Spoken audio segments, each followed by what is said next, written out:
সবাইকে আবারও স্বাগতম জানাই শিক্ষামূলক এই চ্যানেলের পর্দায়। তো আজকে আলোচনা করব তোমরা যারা চতুর্থ সেমিস্টারে রয়েছো, তোমাদের যাদের ইংলিশ মেজর সাবজেক্ট রয়েছে, আজকে তোমাদের পেপার কোড 401 ফাইনাল সাজেশন নিয়ে আলোচনা করব।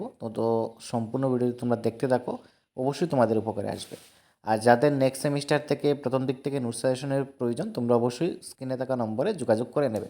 কারণ নেক্সট সেমিস্টার থেকে তোমাদের 4টি পেপার প্রথম দিক থেকে অবশ্যই তোমাদের পড়তে হবে এবং প্রত্যেক বছরই আমাদের নোটস সাজেশন 100% কমন পড়ছে। যারা নোটস নিয়ে পড়ছে অবশ্যই তারা ভালো ফলাফল করছে। ওকে, তো এবার যাচ্ছি সাজেশনের দিকে। প্রথম ইউনিট থেকে সর্বপ্রথমে তোমাদের 3টি প্রশ্ন প্রথম ইউনিট থেকে দেখতেই হবে এবং তোমরা দেখে নাও যে এই প্রশ্নগুলো পড়েছো কিনা।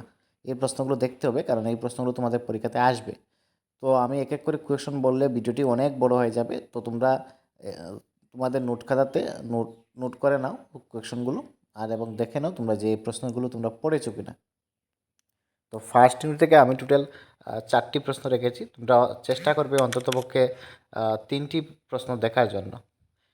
সেকেন্ড ইউনিট থেকেও আমি 4টি প্রশ্ন রেখেছি, তোমরা চেষ্টা করবে 3টি দেখার জন্য।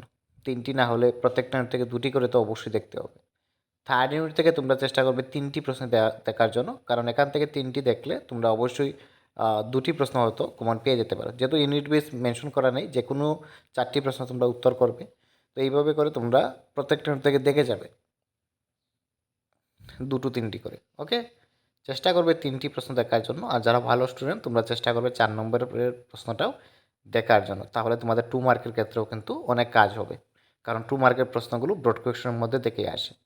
আর যাদের পক্ষে দেখা সম্ভব নয়, তোমরা অন্ততপক্ষে 9-10টি প্রশ্ন দেখে যাবে। টোটাল আমি 12টি প্রশ্ন রেখেছি, প্রত্যেকটা ইউনিট মিলিয়ে অন্ততপক্ষে 9-10টি প্রশ্ন অবশ্যই দেখবে ভালো ফলাফলের জন্য। ওকে, আর যাদের নেক্সট সেমিস্টার থেকে নোট সাজেশনের প্রয়োজন, তোমরা অবশ্যই স্ক্রিনে থাকা নম্বরে যোগাযোগ করে নেবে।